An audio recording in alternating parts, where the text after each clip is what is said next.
Aloha e malama pono. Thank you for joining us today. Lesson 2.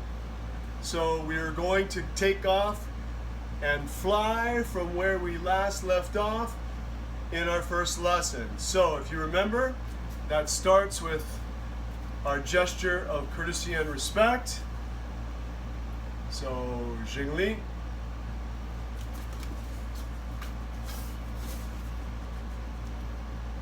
We come in peace. We look for and see the good in others. We train in mutual respect. Secondly, we work on our baizhang. So, gentlemen, toes apart, hands together, roll, heels out. And then from here, you're going to go into your wusao position and practice single chung choi, dragon spitting fire. Ready? 1, 2, 3, 4, 5. Now, today we add to this working doubles. Ready? 1, 2, 3, 4, 5. Now switch which hand is striking. Ready? 1, 2, 3, 4, 5. Excellent. And now we go to triples. Ready? 1, 2, 3, 4, 5. Nice. Now from here we're going to work on our first defensive technique, paksao. So from wusao position, you're going to rotate and your hands come in with that little bit of a wrist pop. Okay, ready? Toes and heels are aligned. You're in a 45-degree control position, utilizing your core to extremity for power. 1, 2, 3, 4, 5. Very nice. Now, the new defensive technique is tansao, or asking hand. So your palm is out here like this. Your arm is outside 90 degrees, and credit where credit is due. Coach Tony Blauer did a lot of research showing why that structure was valuable. So even though it roots back to Wing Chun and Junfan Jeet Kune Do in terms of my own training, the additional training through Coach Blauer validated that old philosophy. So we're going to make sure we have that structure, that way it doesn't collapse easily, all right? So from here, the hand that has already defended, like it's offering somebody something on a plate, is going to come back to protect your center line, while the hand that's on your center line now then extends forward into tansao. Ready? 1, 2, 3, 4, 5. Nice. Now, in order to turn this into a drill to help you with application, you're going to be doing the same 2 drills we did last time, but then building upon them. So, the drill that we did last time was Bryce and Lance were facing each other, and first they were defining the technique. So Bryce has his hands creating a diamond, and Lance is striking into the diamond. Ready? 1, 2, 3. Now they switch roles. 1, 2, 3. Nice. Now they're actually going to do offense, defense. So what's going to happen is Bryce is in wusao. Lance is going to execute a straight punch right for his face. And 3 things have to happen at once. He has to be able to deflect the hand, move the target out of the way, and also establish the trapping control. Ready? 1, 2, 3. Very nice. Now to this, we're going to build the next structure. So for that, what's going to happen is instead of defending against a straight, you're defending against a round, like a big knockout shot or a big John Wayne, right?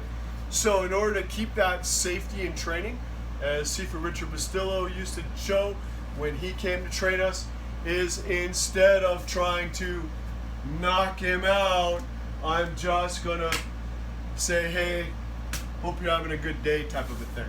All right, so that's the concept, to be able to practice with giving the person some energy so that you're pressure testing a bit.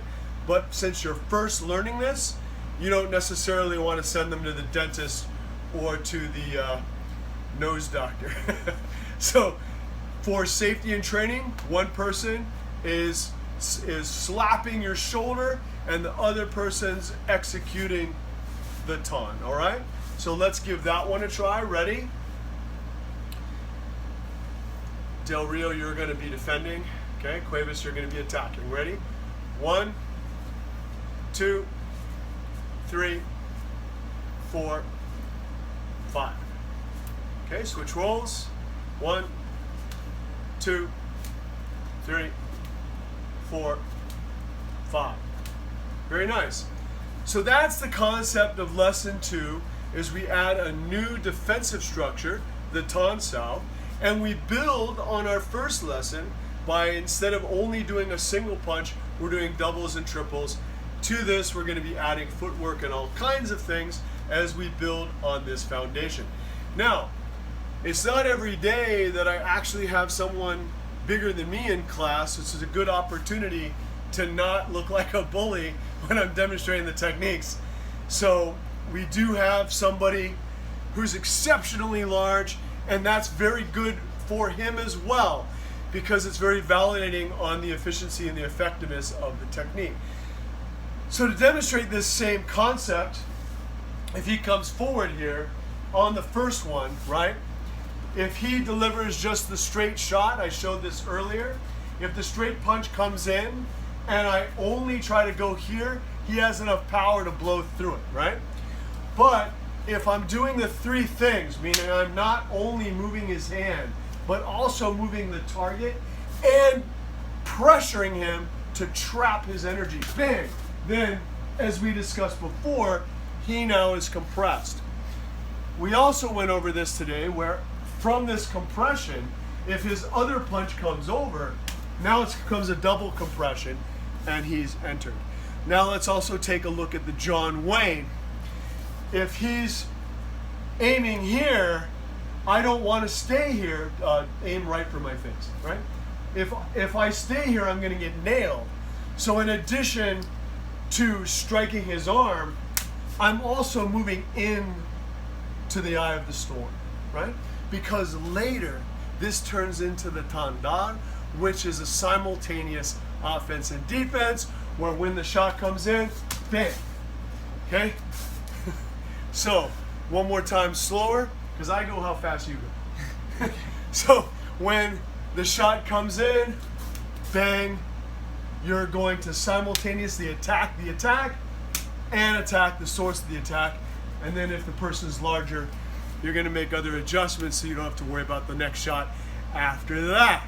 So this is like Legos, that you're learning individual Legos, and then once you get it, you can build a plane, a train, a cruise ship, whatever you want.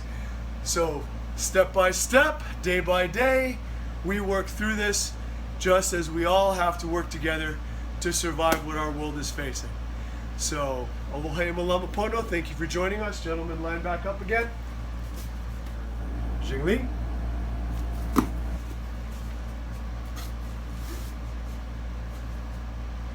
We come in peace.